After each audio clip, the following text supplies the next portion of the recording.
If you're a podcast host, listen up, this one's for you. My name is Allie Jackson. I'm the host of Finding Mr. Height, a dating and relationship podcast that I've been doing for 4 years now, sharing my positive and practical approach to dating that's built on my own life experience. And I wanted to share another experience that I've had, my secret behind monetizing my show. It's called Red Circle, and I was just telling my colleague about how much I love their platform. With Red Circle, not only am I getting a seamless hosting experience, but I also love the support I receive in ad sales. It's not just typical ad sales either. It's targeted opportunities based on my show and my life. And the platform is super simple. You just set your preferences and Red Circle matches you with sponsors that align with your show. You can vet every opportunity and their platform gives you great analytics. More recently too, my Red Circle team has brought me opportunities outside of my podcast on social media to really augment the podcast partnerships, bring them full circle. I just can't recommend them enough. If you want to give it a try, go to redcircle.com to get your free trial. That's redcircle.com for a free trial.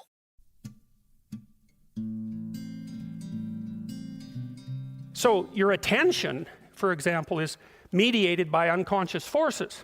And you know that perfectly well. And this is another Freudian observation. You know, if you're sitting down to study, for example, your conscious intent is to study. But you know perfectly well that all sorts of distraction fantasies are going to enter the theater of your imagination non-stop and annoyingly. And there isn't really a lot you can do about that except maybe wait it out. You'll be sitting there reading and your attention will flicker away. You'll think about, I don't know, maybe you want to watch Jane the Virgin on Netflix or something like that, or maybe it's time to have a peanut butter sandwich, or you should get the dust bunnies out from underneath the bed, or it's time to go outside and have a cigarette, or maybe it's time for a cup of coffee, or it's like all these subsystems in you that would like something aren't very happy just to sit there while you read this thing that you're actually bored by, and so they pop up and try to take control of your perceptions and your actions nonstop.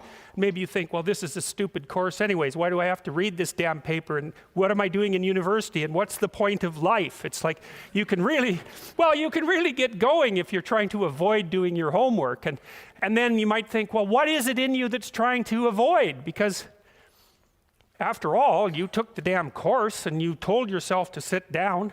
Why don't you listen? Well, because you're a mess. That's basically why. You haven't got control over yourself at all. And no more than I have control over this laptop. Okay, so there's the memory function of the unconscious, and there's the dissolutive function. That's an interesting one. The unconscious contains habits, once voluntary, now automatized, and dissociated elements of the personality, which may lead a parasitic existence. That's an interesting one. I would relate that more to procedural memory. You know, so what you've done is practice certain habits, whatever they might be. Let's call them bad habits. And you like those things to get under control, but you can't. So maybe when you're speaking, for example, you use like and you know, and you say a lot. And you've practiced that, so you're really good at it. And you'd like to stop it, but you don't get to because you've built that little machine right into your being, right? It's neurologically wired, and it's not under conscious control. And anything you practice becomes that. It becomes part of you, and that's another element of the unconscious, a different part. And then there's a creative part, which is that, well, you know, you're sitting around and maybe you're trying to write something, or maybe you want to produce a piece of art or a piece of music, or maybe you're just laying in bed dreaming, and you have all these weird ideas, and especially in dreams, it's like, where do those things come from? And even more strange, one of the things that's really weird about dreams, and almost impossibly weird, is that you're an observer in the dream. It's like a dream is something that happens to you. Well, you're dreaming it, theoretically, so how is it that you can be an observer? It's almost like you're watching a video game or a movie, but you're producing it, at least in principle, although the psychoanalysts would say, well, no, not exactly. Your ego isn't producing it. Your unconscious is producing it. It's a different thing. It's a different thing. And of course, Jung would say, well, it's deeper than that. The collective unconscious might be producing it. It's in some sense, it isn't you exactly, or it isn't the you that you think of when you think of you. And that's the ego from the Freudian perspective, the you that you identify with. That's the ego. And outside of that is the unconscious. The id, that's more the place of impulses. And you could think about those as the biological subsystems that can derail your thinking, right? And that govern things like hunger and sex and aggression and your basic instincts is another way of putting it. And it's a reasonable way of thinking about it because these are subsystems that you share with with animals, you share them certainly with mammals, you share most of them with reptiles, you share a lot of them with amphibians, and even going all the way down to crustaceans, there's commonality, for example, in the dominance hierarchy circuits. And so these are very, very old things. And the idea that you're in control of them is, well, you're not exactly in control of them. And I would say the less integrated you are, the less you're in control of them, and the more they're in control of you. And that can get really out of hand, like with people who have obsessive compulsive disorder, for example, which seems to be, I would say, the dissolutive elements in some sense of the unconscious, the way that it's portrayed here. Poor people with obsessive compulsive disorder, they can spend half their time doing things that they can't really control, and they have very strong impulses to do them.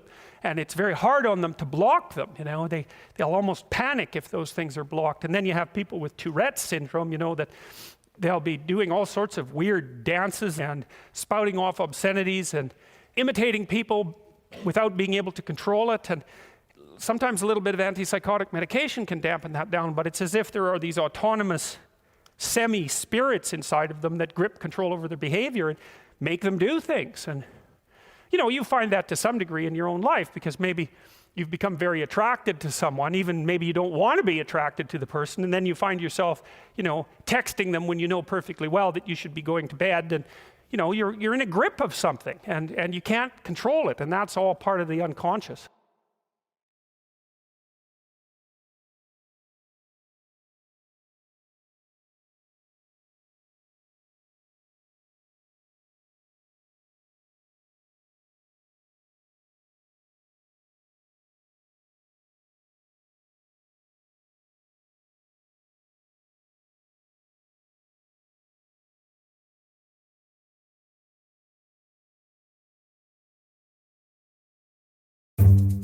Life doesn't pause when you're sick. Vaccines against respiratory illnesses can help protect you and give you more playtime with your best friend. Depending on age and health status, vaccinations for flu, COVID-19, RSV, or pneumococcal infection may be recommended. Vaccines can help keep you from having a rough time. Learn more at cveep.org/vaccines-protect. Brought to you by the American Lung Association and CVEEP, fighting infectious respiratory disease.